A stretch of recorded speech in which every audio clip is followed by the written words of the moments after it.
अगला जो टॉपिक है हमारे पास जो आज का टॉपिक है वो है इंट्रोडक्शन टू कोऑर्डिनेट ज्योमेट्री।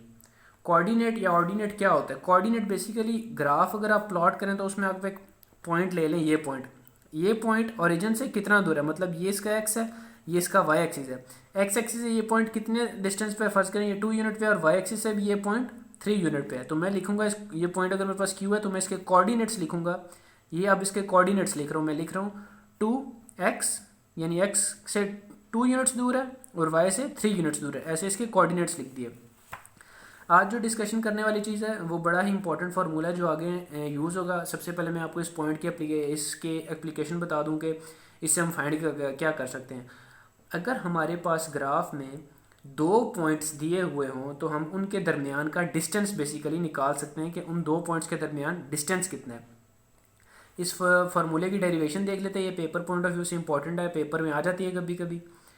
पहला पॉइंट मैंने लिया है P, दूसरा पॉइंट मैंने लिया है Q। मुझे इन दोनों पॉइंट्स के दरमियान का डिस्टेंस D निकालना है कि वो पॉइंट कितना डिस्टेंस है। ठीक है, मैंने फिगर बना ली। जो पॉइंट P है उसके जो कोऑर्डिनेट बन रहा है x पे वो x और 0 है, मतलब यहाँ से लेके यहाँ तक का जो डिस्टेंस बन रहा है वो x है, और y एक्सिस पे क्योंकि 0 है तो 0 लिख दिया।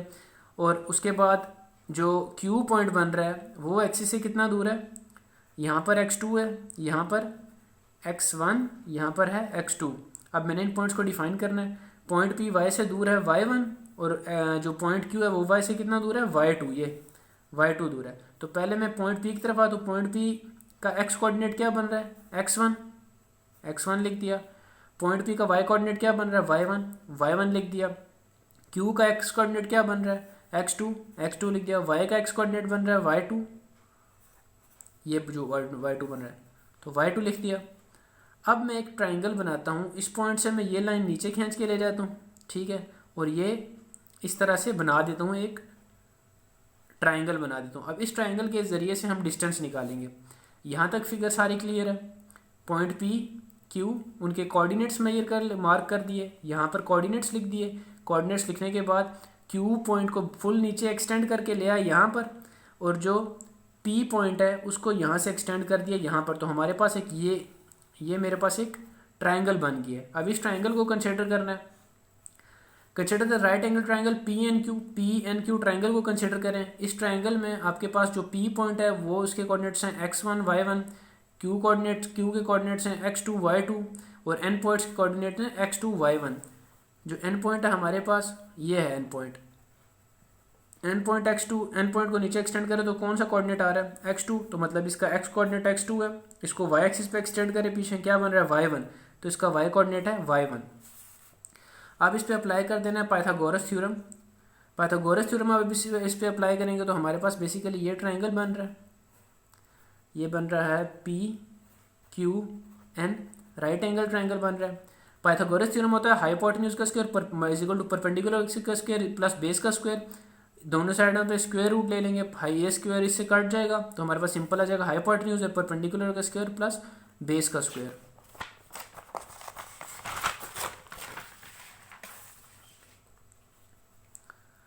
Hypotenuse is equal to perpendicular का स्क्वायर प्लस बेस का स्क्वायर आ गया। अब आपको पता है हमारे पास जो ट्राइंगल वो बन रहा था, वो ये बन रहा था ट्राइंगल P, ये जो ट्राइंगल बन रहा था मेरे पास ये बन रहा था QNP ट्राइंगल बन रहा था मेरे पास ये।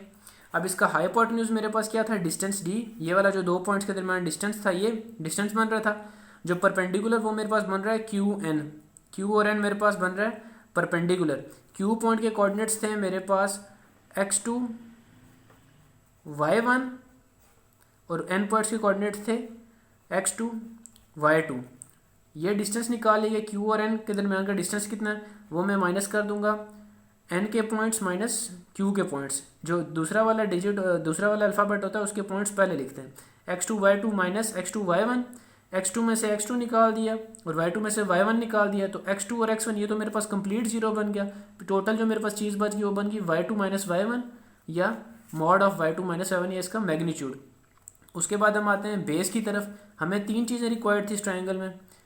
हाइपोटेन्यूज परपेंडिकुलर का स्क्वायर, बेस का स्क्वायर, हाइपोटेन्यूज दिया हुआ D है, परपेंडिकुलर निकाल लिया, y2 माइनस y1 है। अब बेस निकालते हैं। अब इसमें बेस जब निकालेंगे, बेस मेरे पास बन रही है PN, और पी पॉइंट के मेरे पास कोऑर्डिनेट हैं इधर x1 y1 x1 y1 coordinate है पी पॉइंट के। तो मैं पहले लिखूंगा n के कोऑर्डिनेट्स बन रहे हैं, ये n के कोऑर्डिनेट्स हैं और ये p के कोऑर्डिनेट्स हैं। n वाला पहले लिख के सेकंड वाला जो अल्फाबेट आता है उसको पहले लिख के माइनस करते हैं। ये मेरे पास बन गया x2 y1 minus x1 y1, coordinates लिख दिए, x2 में से x1 निकाला, y1 में से y1 माइनस किया, तो y1 माइनस y1 मेरे पास ये कंप्लीट बन गया 0, पीछे बच गया x2 माइनस x1, ये मेरे पास आ गया बेस। अब जो ऊपर मेरे पास मेन फार्मूला था hypotenuse perpendicular under root perpendicular का स्क्वायर और बेस का स्क्वायर, मैंने इन सारों में वैल्यूज पुट कर दी हैं। हाइपोटेन्यूज मेरे पास था d, हाइपोटेन्यूज था मेरे पास ये हाइपोटेन्यूज है, d बन गया मेरे पास हाइपोटेन्यूज। और उसके बाद क्या है मेरे पास परपेंडिकुलर, तो परपेंडिकुलर मैंने अभी यहाँ पे सारा डिराइव किया है, परपेंडिकुलर सारा डिराइव किया, इसकी वैल्यू आई y2 माइनस y1, ये वैल्यू मैंने पुट कर दी परपेंडिकुलर की जगह, परपेंडिकुलर आया y2 माइनस y1, उसकी वैल्यू पुट कर दी, ये परपेंडिकुलर की वैल्यू पुट कर दी, ये बेस या परपेंडिकुलर आप आगे पीछे करके लिख सकते हैं, इसी वजह से मैंने यहाँ आगे पीछे करके लिख दिया है, या अब जैसे मर्जी चाहे लिख सकते हैं, इसको पहले लिख सकते हैं, इसको बाद में लिख सकते हैं, कोई फ़र्क नहीं पड़ता। y2 माइनस y1 परपेंडिकुलर रख दिया, फिर पीछे मेरे पास क्या बची बेस की वैल्यू है x2 माइनस x1, तो x2 माइनस x1 लिख दिया, ये लिखती बेस की वैल्यू, ये लिखती परपेंडिकुलर की वैल्यू, ये मेरे पास बन गया है डिस्टेंस फार्मूला। इसको हम कहते हैं डिस्टेंस फार्मूला, ये दो पॉइंट्स के दरमियान डिस्टेंस निकालने में काम आता है। अब हम इसे देखेंगे कि डिस्टेंस कैसे निकलता है दो पॉइंट्स के दरमियान इस फार्मूले से।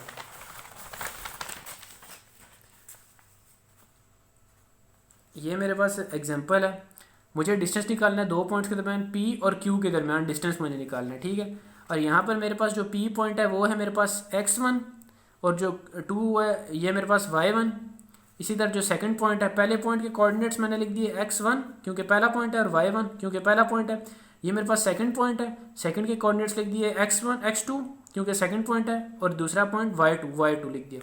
मेरे पास जो डिस्टेंस फार्मूला था वो था मेरे पास d is equals to x2 minus x1 का whole square minus y2 minus y1 का होल स्क्वायर। वैल्यूज पुट कर दी, x2 में मेरे पास क्या है, x2 में है मेरे पास 0, वैल्यू पुट कर दी, x1 है मेरे पास 1 लिख दिया, y2 मेरे पास है 3 लिख दिया, और y1 मेरे पास है 2 लिख दिया। 0 माइनस वन का स्क्वायर और ये 1 का स्क्वायर, ये बन गया 1 + 1 इक्वल्स टू अंडर रूट 2। ये आ गया मेरे पास इन दो पॉइंट्स के दरमियान का डिस्टेंस d। एक और एग्जांपल देखते हैं, ये मेरे पास पॉइंट है पहला, ये मेरे पास पॉइंट है दूसरा, इसका पहला कोऑर्डिनेट है x1, इसका दूसरा कोऑर्डिनेट है y1, सेकंड पॉइंट का पहला कोऑर्डिनेट है x2, सेकंड पॉइंट का दूसरा कोऑर्डिनेट है मेरे पास y2। डिस्टेंस फार्मूला मेरे पास क्या है, d is equal to x2 minus x1 का whole square plus y2 minus y1 का होल स्क्वायर।